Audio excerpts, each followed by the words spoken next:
எல்லோருக்கும் வணக்கம். அமெரிக்க மார்க்கெட்டில் கடும் சரிவு நண்பர்களே. நம்மால் தான் யாரோ சமீபத்தில் போய் காலடி எடுத்து வச்சதா சொன்னாங்க. அதுக்கப்புறம் கடந்த ஒரு மாதத்தில் பார்க்கும்போது கிட்டத்தட்ட 6% என்பது வீழ்ச்சி. அதே சமயம் நம்ம மார்க்கெட் தேவையில் 2.5% தான் வீழ்ச்சி. அதுலேயும் நாஸ்டாக்கெல்லாம் பார்த்தா ஒரே மாதத்தில் 11% இண்டெக்ஸே கடும் வீழ்ச்சி நண்பர்களே. டேய், என்ன ஆட்டம் ஆடுனீங்க? அதாவது அமெரிக்க மார்க்கெட்டில் அமெரிக்கர்கள் விற்றா வாங்குறதுக்கு அங்கே ஆளுக கம்மி. ஆனால் நம்ம மார்க்கெட்டில் அமெரிக்க பெரிய முதலீட்டாளர்கள்லாம் ஃபாரினர்ஸ்லாம் விற்றுட்டு போனாங்கன்னா கவுண்டர் பண்ணுறதுக்கு நம்மகிட்ட டிஐஸாவது இருக்காங்க. ஆனால் அங்கே என்ன இருக்குது? அங்கே வேறு யாருமே இல்லை. என்னை ஜப்பானில் கூப்பிட்டாகோ அமெரிக்காவில் கூப்பிட்டாகோ அப்படின்னு இங்கே சம்பாதிக்க முடியாமல் அமெரிக்காலேயே அங்கேயும் போய் சமீபத்தில் நம்ம தமிழ்நாட்டில் இருந்தெல்லாம் பல குரூப்பில் போயிருந்தாங்க. முதல்லையே போயிருந்தால் பரவாயில்ல, முதல்லையே இந்தியாவில் வாங்கியிருந்தாலும் பரவாயில்ல, முதல்லையே அமெரிக்காவில் வாங்கியிருந்தாலும் பரவாயில்ல. இப்போ சமீபத்தில் பல்வேறு சர்வீஸ்கள் அப்படின்ற மாதிரி எல்லாம் கிளம்பி போனாங்க. இப்போ சூழ்நிலை கொஞ்சம் கஷ்டமாக தான் இருக்குது. இந்த சமயத்தில் நம்ம எதிர்பார்க்குறதெல்லாம் ஒருவேளை அமெரிக்க மார்க்கெட்டில் கொஞ்சம் செல்லிங் வர்றதுனால அங்கேயும் ப்ராஃபிட் புக்கிங் எல்லாம் வர்றதுனால ஒருவேளை எஃப்ஐஎஸ் திரும்பி நம்ம நாட்டுக்கு வருவாங்களா? அட, நீ ஒன்றும் பெருசாக போட வேண்டாம், ஒரு 10-20 கோடி மட்டும் போடு, நிஃப்டி எப்படி பறக்குதுன்னு மட்டும் பாரு அப்படின்ற மாதிரி நம்ம எல்லாருமே நிறைய பேர் எஃப்ஐஎஸ் திரும்பி வருவாங்களா அப்படின்ற மாதிரி பார்த்துக்கிட்டு இருக்காங்க. நண்பர்களே, நான் கார்பரேட் கம்பெனிகள்லாம் வேலை பார்த்துக்கிட்டு இருக்கும்போது ஏதாவது ஒரு ப்ராஜெக்ட் எடுக்கிறதுக்கு முன்னாடி ஆன்சர் பண்ண சொல்லுவாங்க. நீங்கள் என்ன ஒஸ்ட் கேஸ் சினாரியோ நினைக்கிறீங்க? இந்த ப்ராஜெக்ட் ஏதாவது வீணாக போகிறதுக்கு இருக்கிறதுலே ஒஸ்ட் கேஸ் சினாரியோ ஏதாவது இருந்தால் சொல்லுங்கள் அப்படின்ற மாதிரிலாம் கேட்பாங்க. அந்த மாதிரி இப்போ ஸ்டாக் மார்க்கெட்டில் ஒரு ஒஸ்ட் கேஸ் இப்போ சமீபத்தில் என்ன ஆயிருக்குன்னா, ஆல்ரெடி பல்வேறு பங்குகள் தன்னுடைய உச்சியிலிருந்து 50% இறங்கிட்டான். அதாவது 100 ரூபாய் இருந்ததுன்னா இப்போ அவன் இருக்கக்கூடிய விலை என்பது 50 ரூபா. அப்போ ஆல்ரெடி நம்ம ஒஸ்ட்டாக இருக்கக்கூடிய இந்த நேரத்தில் கரண்ட் ரேட்டில் இன்னுமே ஒஸ்ட் கேஸ் சினேரியோவாக நடந்ததுன்னா என்ன ஆகும்? ஒருவேளை இங்கிருந்து இன்னொரு 50% இறங்கினானாக்கா அப்போ 50 ரூபாயிலிருந்து 25 ரூபா போனாக்கா அதை யாருனால தாங்க முடியும்? அவ்வளவு பெரிய கரெக்ஷனை யாருனால தாங்க முடியும்னு ஒரே சோதனை மேல் சோதனையாக போய்கிட்டு இருக்கு இப்போதைக்கு மார்க்கெட்டில். இந்த நேரத்தில் ஏதாவது பார்த்து அமெரிக்கா வீழ்ச்சி அடைந்து அந்த பணம் ஏதாவது நம்ம மார்க்கெட்டுக்கு வந்துச்சுன்னா ரொம்ப மகிழ்ச்சியாக தான் இருக்கும்.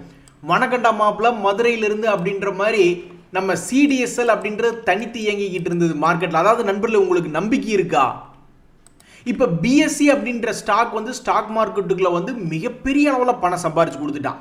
ஆனால் இப்போவுமே கூட நிறைய பேர்த்துக்கு என்ன ஒரு கான்ஃபிடன்ஸ் அப்படின்னா, ஒருவேளை என்எஸ்சி பங்கும் ஐபிஓவில் வந்ததுன்னா அவனும் இந்த பிஎஸ்சி மாதிரியே பெரிய அளவில் சம்பாரிச்சு கொடுப்பானோ அப்படின்ற மாதிரி மனசுக்குள்ள நிறைய பேர்த்துக்கு ஒரு நம்பிக்கை அப்படின்றது இருக்கு. ஆனால் அந்த நம்பிக்கை இந்த சிடிஎஸ்எல் தற்போது அவன் சம்பாரிச்சு கொடுத்தா இப்போ கொஞ்சம் இறங்கியிருக்கான் சிடிஎஸ்எல். அப்போ அந்த என்எஸ்சி மேலே வச்சிருக்கக்கூடிய அதே நம்பிக்கை யாருக்காவது என்எஸ்டிஎல் மேலே இருக்கா? அதாவது போன வருஷமே செபி அப்ரூவல் கொடுத்துட்டாங்க, என்எஸ்டிஎல் ஐபிஓவாக வெளிவிட்டுக்கலாம் அப்படின்ட்டு. ஸோ இப்போ என்ன மாதிரி தகவல்கள் வருது அப்படின்னா, இந்த மாத கடைசிக்குள்ள இந்த ஐபிஓ வந்துடும். ஒரு 3000 கோடி பக்கம் பணம் ரைஸ் பண்ணுறாங்க. இது எல்லாமே ஆஃபர் ஃபார் சேல், அதாவது வித்துட்டு எக்ஸிட் ஆகக்கூடிய ஆட்கள். இப்போ இந்த என்எஸ்டிஎல்ல யார் அதிகமான லார்ஜஸ்ட் ஷேர் ஹோல்டர்னா நம்ம நேஷனல் ஸ்டாக் எக்ஸ்சேஞ்ச் தான். அது மட்டும் இல்லாமல் இந்த என்எஸ்சி, ஐடிபிஐ, யூனியன் பேங்க் போன்றவங்களாம் தங்களிடம் இருக்கக்கூடிய பங்குகளை விற்கிறாங்க இந்த ஐபிஓ மூலியமாக அப்படின்ற மாதிரி தகவல் வருது. பசித்தவனுக்கு பாயாசத்தை ஊத்து அப்படின்ற மாதிரி சமீப காலமாக ஐபிஓ மார்க்கெட் நீட்டி படுத்திருந்தது பிரைமரி மார்க்கெட். ஸோ இது போன்ற தகவல்கள் கொஞ்சம் சுவாரஸ்யமாக இருக்குது. இந்த சமயத்தில் நீங்கள் சிடிஎஸ்எல்னுடைய டேட்டா என்ன ஆச்சு அப்படின்னு பார்த்தீங்கன்னு வச்சுக்கோங்களேன். இந்த செக்டர் நல்ல செக்டர் தான். டெபாசிட் சர்வீசஸ் அப்படின்றது க்ரோயிங் ஆகி கொண்டு இருந்த செக்டர் தான். நல்ல அருமையாக வெறும் 70 கோடி 80 கோடி லாபம் பண்ணிக்கிட்டு இருந்த சிடிஎஸ்எல்லாம் திடீர்னு 150 கோடி 160 கோடின்னு லாபம் பண்ண ஆரம்பிச்சிட்டான். என்ன காரணம்னா, நிறைய பேர் டிமேட் அக்கௌண்ட் ஓப்பன் பண்ணாங்க. மார்க்கெட் நல்லா இருந்தது, வாங்கி வாங்கி விற்றுக்கிட்டு வாங்கிட்டு விற்றுக்கிட்டு அப்படின்னு நிறைய டிரான்சாக்ஷன் பண்ணிக்கிட்டே இருந்தாங்க. அதனால் ஒரு நல்ல லாபம். ஆனால் கடந்த போன வருஷம் டிசம்பர்லேருந்தே பார்த்தீங்கன்னாக்கா பெரிய அளவில் தொய்வு ஏற்பட்டுருச்சு. ஏன்னா மார்க்கெட்டே நீட்டிப்படுத்துருச்சு. பல பேர் லாஸை புக் பண்ணுறதுக்கு மனசு இல்லாமல் கிடக்குது கழுது அப்புறமா பார்த்துக்கலான்னு சொல்லி விட்டுட்டு போயிட்டாங்க.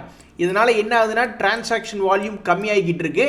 ஸோ என்எஸ்டிஎல் வரக்கூடிய இந்த நேரத்தில் மார்க்கெட்டினுடைய சிச்சுவேஷன் கொஞ்சம் சுமாராக இருந்தாலும் என்ன ஒரு எதிர்பார்ப்பு வருது அப்படின்னு பார்த்தாங்கன்னா, இந்த மாதிரி என்எஸ்டிஎல், எல்ஐசி போன்ற பல்வேறு நிறுவனங்கள் வெளிவரும் பொழுது ரீட்டைலர்ஸ்க்கு ஏதாவது டிஸ்கவுண்ட் கொடுப்பாங்களா அப்படின்ற மாதிரிலாம் பார்த்துக்கிட்டு இருப்பாங்க. அந்த மாதிரி இவன் வெளியே வரக்கூடிய ஐபிஓ அப்படின்றது கொஞ்சம் எதிர்பார்ப்பை உருவாக்கி இருக்கு.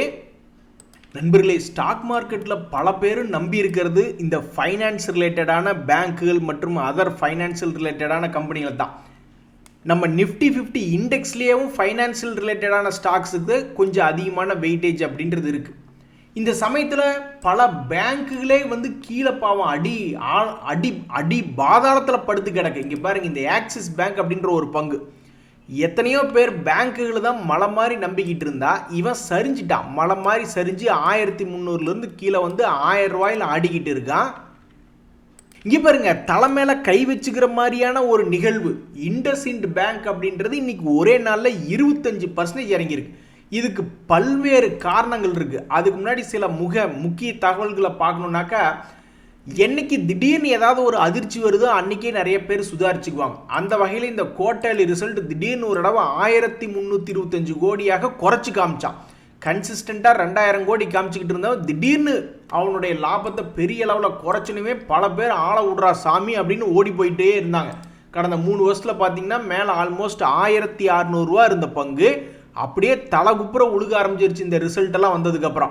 அப்போவே பாதி பேர் எஸ்கேப் ஆகிட்டாங்க. இங்கே பார்த்தீங்களா எவ்வளவு பெரிய ட்ரேடிங் வால்யூம் அப்படின்றது நடந்திருக்கு. அதுக்கப்புறம் மிகப்பெரிய கும்பாத்தனமான சில நிகழ்வுகளாக நடக்குது. அவங்களே இன்டர்னலாக ரிவ்யூ பண்ணுறாங்க. அவங்களுடைய பேலன்ஸ் ஷீட், அவங்களுடைய ஃபினான்ஷியல் ஸ்டேட்மெண்ட்ஸ்லாம் ரிவ்யூ பண்ணும் பொழுது அவங்க கிட்ட இருக்கக்கூடிய டெரிவேட்டிவ் போர்ட்ஃபோலியோவில் இருக்கக்கூடிய சில கால்குலேஷன் ப்ராப்ளம்ஸ்னால அட்வர்ஸ் இம்பேக்ட் ஆல்மோஸ்ட் 2.35% இந்த பேங்க்கினுடைய நெட்வொர்த்தில் அடி வாங்குது. இப்போ யாராவது உங்களை பார்த்து உங்களுடைய நெட்வொர்க் என்னங்கன்னு கேட்டால் உங்ககிட்ட ஒரு 4-5 வீடு இருக்கும், பெரிய வீடு சின்ன வீடு ஏகப்பட்டது இருக்கும், அது போக காடு தோட்டமெல்லாம் இருக்கும், அது போக வண்டி வாசல் எல்லாம் சேர்த்து நெட்வொர்க் ஒரு 15 கோடி அப்படிம்பீங்க. அப்போ அந்த 15 கோடியில் திடீர்னு 2.5% ஏதோ ஒரு பிரச்சனை வரப்போகுது அப்படின்னா என்ன ஆகும்? மிகப்பெரிய ஒரு ஆட்டம் காணும் இல்லையா? அந்த வகையில் தான் இன்னைக்கு 25% இறங்கியிருக்கு. அது மட்டும் இல்லை, ஆர்பிஐ அப்பப்போ வெளியிடக்கூடிய தகவல்கள் மற்றும் ஆர்பிஐ எடுக்கக்கூடிய சில ஆக்ஷன்களால் ஒரு தடவை கோட்டக் பேங்க் வந்து கிளைண்ட் ஆன்ரோலிங்கில் சில ரெஸ்ட்ரிக்ஷன் சொல்லியிருந்தாங்க. அதே மாதிரி சில ஃபைனான்ஷியல் கம்பெனிஸில் சில ரெஸ்ட்ரிக்ஷன் சொல்லியிருந்தாங்க. அப்படி சொல்லும்போது பயங்கரமான ஒரு வால்டிலிட்டியாக அந்த பங்குகள் கீழே இறங்கி பார்த்துருக்கோம். அந்த லிஸ்ட்டில் இந்த இண்டஸ்இண்ட் பேங்க்கும் சேர்ந்துக்குச்சு. அதில் என்ன ஒரு தகவல் அப்படின்னு பார்த்தீங்கன்னாக்கா, இந்த கம்பெனியை தூக்கி நிறுத்தினவர் வந்து மிஸ்டர் சுமந்த் கத்பல்யா அப்படின்றவர் தான். அவருடைய பதவிக்காலம் பெரிய அளவில் நீட்டி தரணும் அப்படின்ற மாதிரி இவங்க கோரிக்கை வச்சிருந்த பொழுது ஆர்பிஐ வந்து என்ன பண்ணியிருக்காங்கன்னா, ஒரே 1 வருஷத்துக்கு மட்டும்தான் நீட்டித்து தருவோம் அப்படின்ற ஒரு நிகழ்வு வந்ததுனாலையும் பாவம் இன்னைக்கு இந்த இண்டஸ்இண்ட் பேங்க் போட்டு குப்புறப்படுக்க வச்சுட்டாங்க. ஆனால் ஒன்றுங்க, இந்த மாதிரி ஃபைனான்ஷியல் ஸ்டேட்மெண்ட்டில் ஏதாவது ஒன்று தில்லுமுள்ளுன்னு நடந்ததுன்னா அதில் பெரும்பாலான பங்குகள் கீழ் நோக்கி விழுந்து தான் பார்த்துருக்கோம். சத்யம் கம்ப்யூட்டர்னு ஒரு பங்கு கீழே விழுந்து பார்த்தோம், பிசிஜின்னு ஒரு பங்கு. இது மாதிரி அந்த ஃபைனான்ஷியல் ஸ்டேட்மெண்ட்லேயே ஏதோ ஒன்று நடக்குது அப்படின்னாக்கா பல்வேறு பிரச்சனைகள் தான் வரும். ஸோ இன்னைக்கு இந்த இண்டஸ்இண்ட் பேங்க் இறங்கியிருக்கு அப்படின்னா இது போன்ற காரணங்கள் தான் மிக முக்கிய காரணம். இந்த சமயத்தில் கோல் இண்டியான்னு ஒரு பங்கு ரொம்பவுமே சரிவடைஞ்சு கடைசியில் இப்போ 6 மாதத்தினுடைய லோவில் போய் கிட்டத்தட்ட 3 மாதமாக ட்ரேட் ஆகிட்டு இருக்கான்.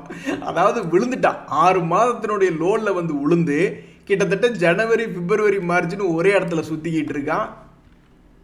நண்பர்களே, முத்தூட் ஃபைனான்ஸ் அப்படின்ற பங்கு சமீபத்தில் மிகப்பெரிய அளவில் லாபத்தை கொட்டி கொடுத்து கொண்டு இருக்கக்கூடிய பங்கு. ஆல்மோஸ்ட் 800 ரூபா ரேஞ்சிலிருந்து ஏற ஆரம்பித்தவன் இப்போ கூட மார்க்கெட்டை கீழே விழுந்து கிடக்கக்கூடிய சமயத்திலையும் 2185 ரூபா ரேஞ்சில் இருக்கா. ஆனால் இந்த லாபத்தில் கோட்டை விட்ட ஆட்கள் யாருன்னு பார்த்தா இந்த டிஐஸ் தான்.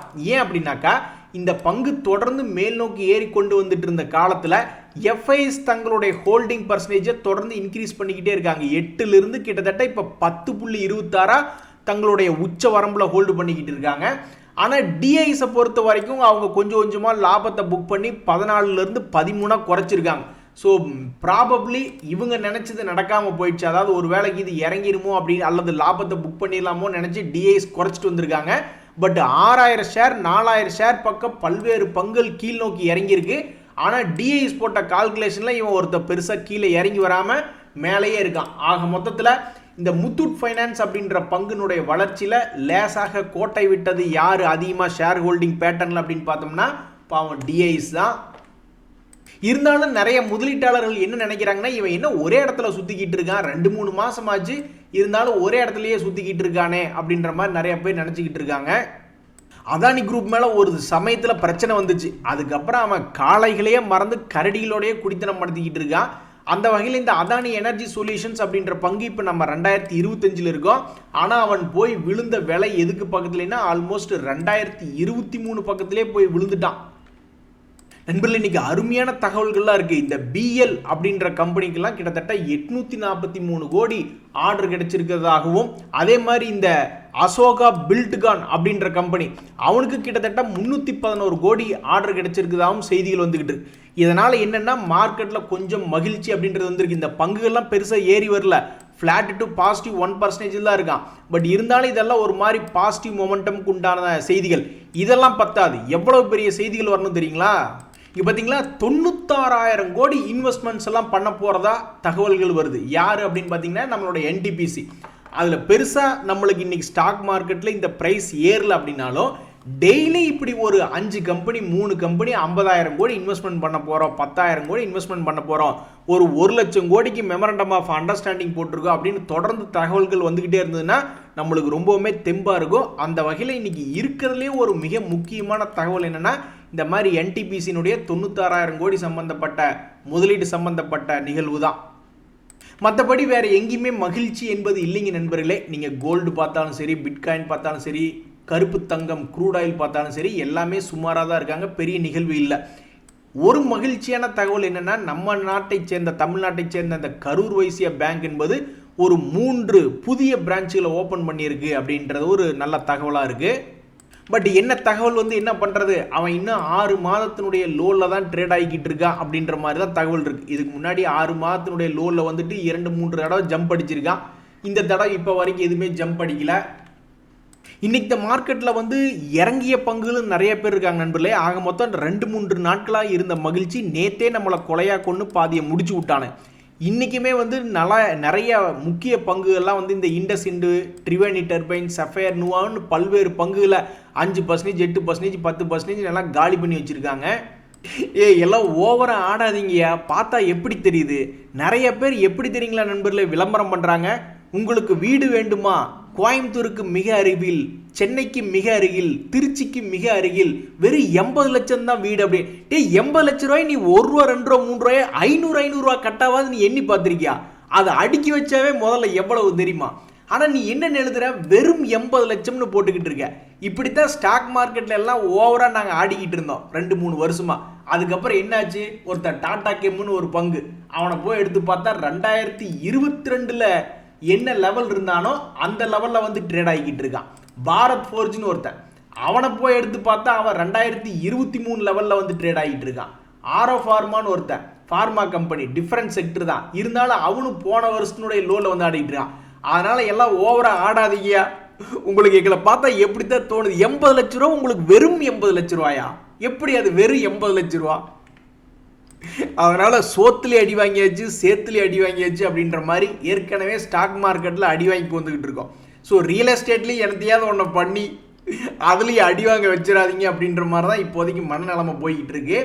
இன்றைய தகவல் அனைத்து உங்களுக்கு உதவியாக இருந்ததுன்னா எனக்கும் மகிழ்ச்சி தான். ரொம்ப நன்றி, வணக்கம்.